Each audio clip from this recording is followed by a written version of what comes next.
বাংলাদেশ রানী staff শ্রমিক কর্মচারী ইউনিয়নের আজকে আমাদের 48তম প্রতিষ্ঠাবার্ষিকী। 1978 সালের 3রা ফেব্রুয়ারি এই সংগঠনের জন্মগ্রহণ করায় আজকে সে 48তম বার্ষিক। দীর্ঘ 48 বছর পর আমরা এটা পালন করতেছি। আমাদের আজকের এই মূল ব্যক্ত হলো যে আজকের এই 45 প্রতিষ্ঠাবার্ষিকী ডাক হলো যে অনতিবিলম্বে আমাদের পে কমিশন কার্যকরী করার জন্য আমরা জোর দাবি জানাচ্ছি।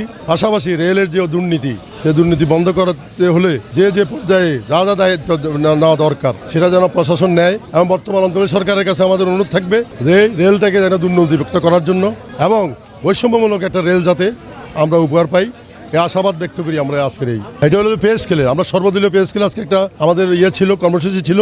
আর আমাদের এটা পূর্ব নির্ধারিত ছিল আমাদের, সেই কারণে আমাদের আমরা ওখানেও পার্টিসিপেট করছি। আর আমাদের এখান থেকে আমরা দাবি জানাচ্ছি যে অনতিবিলম্বে পে স্কেল যেন কার্যকরী হয়।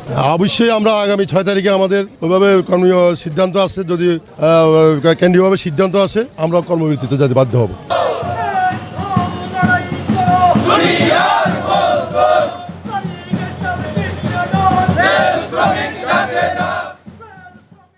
আমাদের এটা 48তম অর্থাৎ 1978 সালের 3রা ফেব্রুয়ারি আমাদের এই সংগঠনের জন্ম। তাই তারই ধারাবাহিকতা আজকে আমাদের এই দিনে 48তম প্রতিষ্ঠাবার্ষিকী আমরা পালন করতেছি। আমাদের বাংলাদেশ রেল রানী স্টাফ শ্রমিক কর্মচারী ইউনিয়নের পাটতলী এবং সিজিবা শাখা যৌথভাবে